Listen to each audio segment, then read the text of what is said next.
Olá!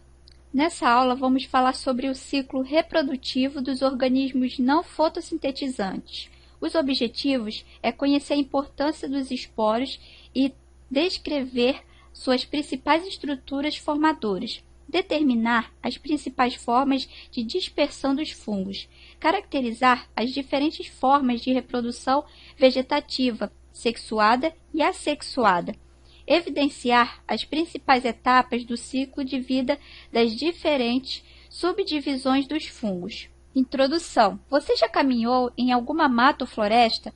Na sua próxima saída ao campo, os olhos atentos e observe troncos e folhas caídas. Certamente você encontrará muitos organismos como este na foto. Você saberia dizer o que são? Isso mesmo, são fungos. Observe como eles são diferentes. Variam desde formas microscópicas até macroscópicas. Além da forma, no que mais os fungos se diferenciam do restante dos organismos vivos. Perceba a diferença entre os fungos.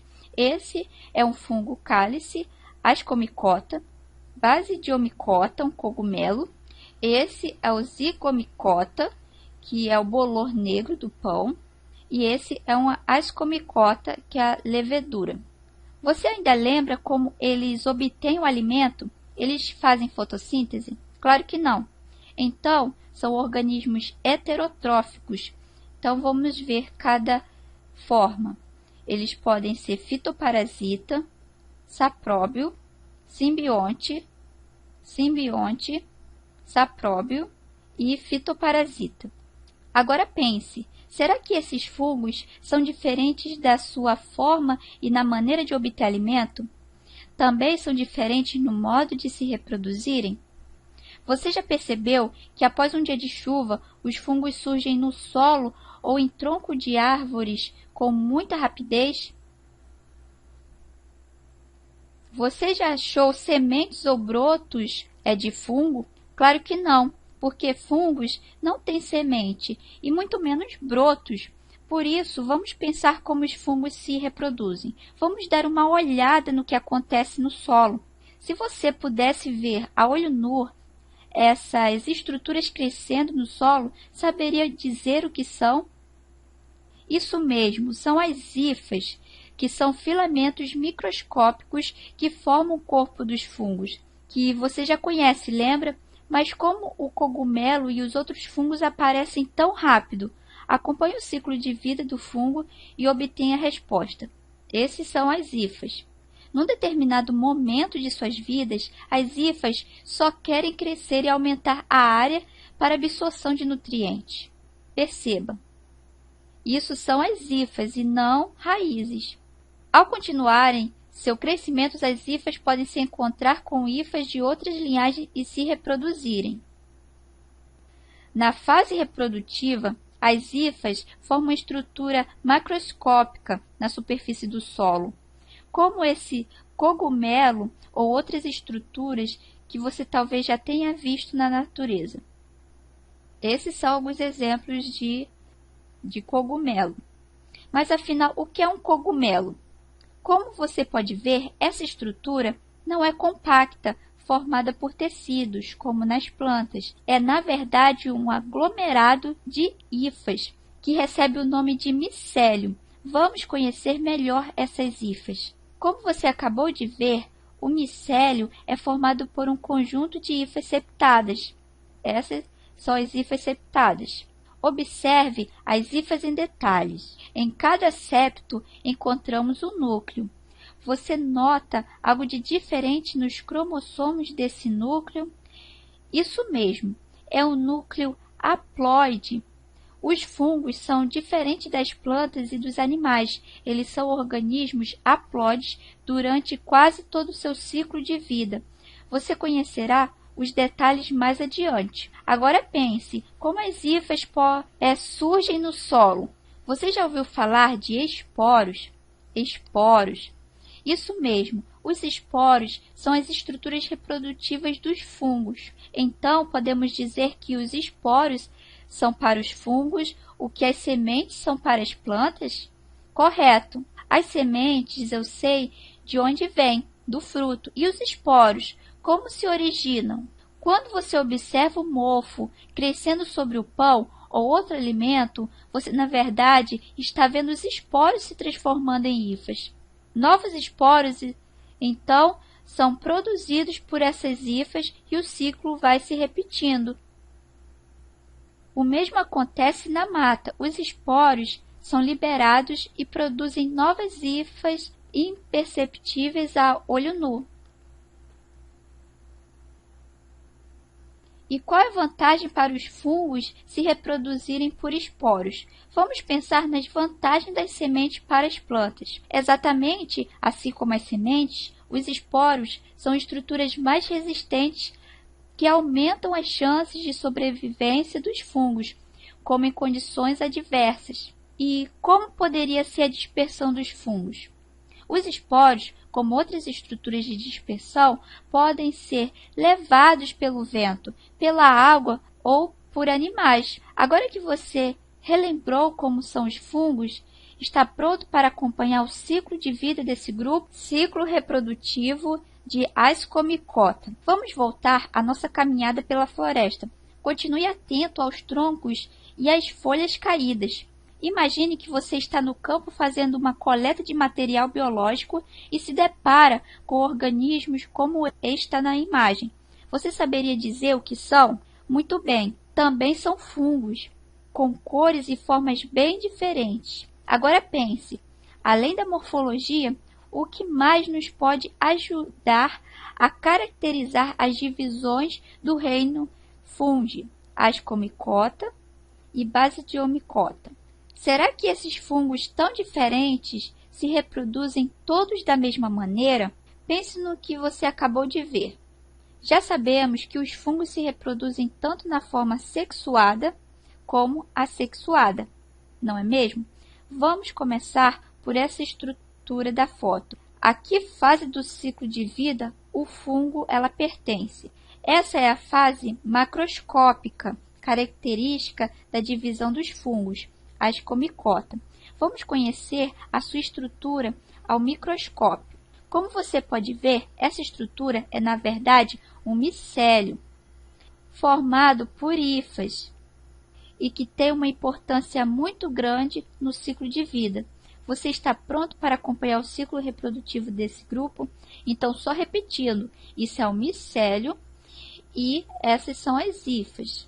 Tudo começa quando o micélio macroscópio, neste grupo de fungos chamado de ascoma. Ascoma é um micélio macroscópio que caracteriza os fungos da divisão Ascomycota, que libera os esporos. Agora pense, qual será o destino desses esporos? Acompanhe os esporos e descubra. Acompanhe cada etapa do ciclo reprodutivo na miniatura que se encontra no alto da tela. Então, esses são os esporos e esse é o ascoma. Os esporos são levados pelo vento, pela água ou por animais. Ao caírem em um substrato desfavorável ao desenvolvimento do fungo, ficam em estado latente. Esse é o esporo. Mas, se os esporos caírem em um substrato adequado, germinam e originam hifas. Hifas são monocarióticas com um núcleo haploide em cada septo ou compartimento. Então, o esporo se transforma em hifa. E perceba, hifas não são raízes. Essas são as hifas. Durante o seu crescimento, hifas de diferentes linhagens podem se encontrar. Você acha que esse encontro sai namoro? Vamos ver. Ao se encontrarem, cada hifa produz uma estrutura dilatada, o ascogônio, essa estrutura, e o anterídeo, esta, ascogônio e anterídeo. Agora pense e responda, como essas estruturas podem estar envolvidas no ciclo reprodutivo? Bem pensado, os núcleos, que são esses, precisam se fusionar, ou seja, o anterídeo, que é este, transfere seus núcleos haploides para o ascogônio, que é este. através de uma estrutura tubular, o tricógeno. Veja o que acontece.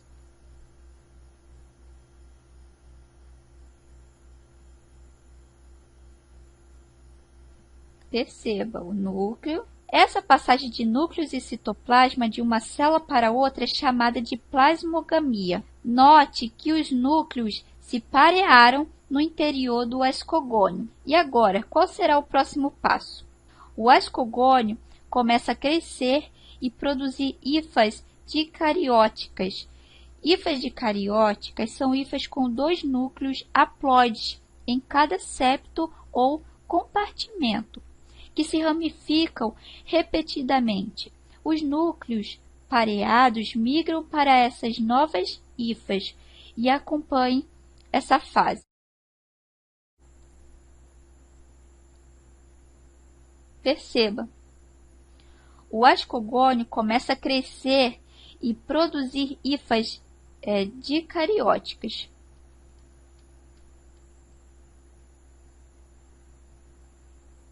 Note que o termo dicariótico não quer dizer diploide, pois os núcleos ainda não se fusionaram.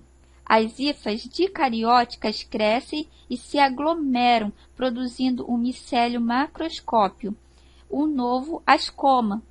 Mas isso não marca o fim do ciclo reprodutivo. Vamos continuar.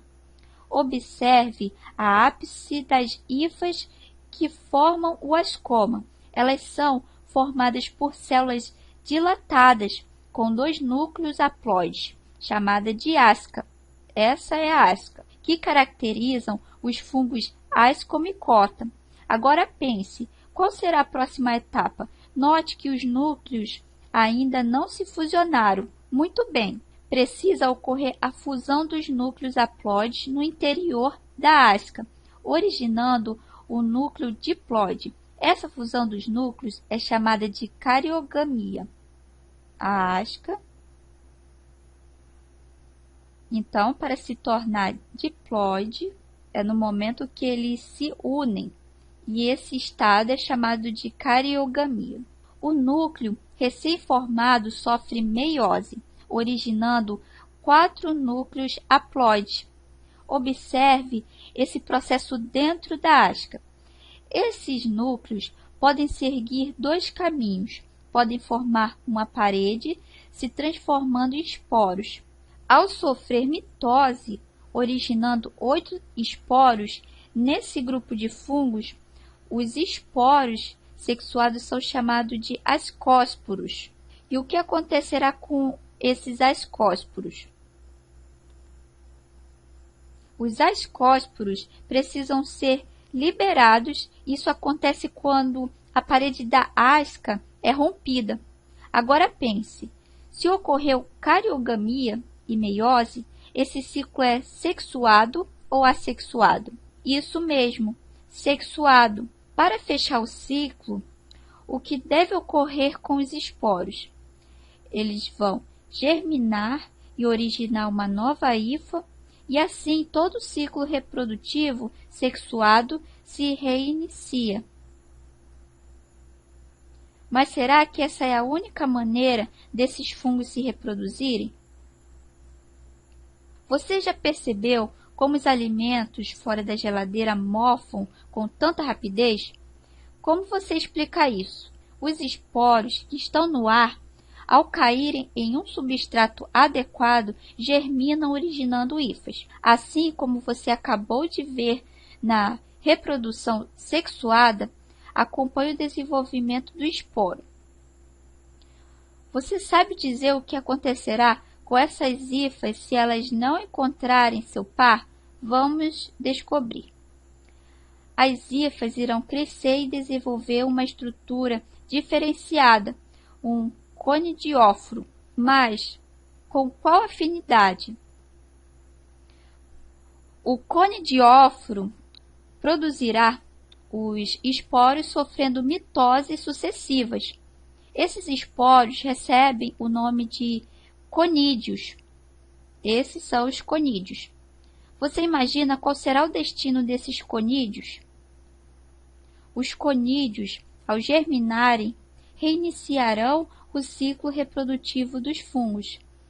E agora, reprodução sexuada ou assexuada?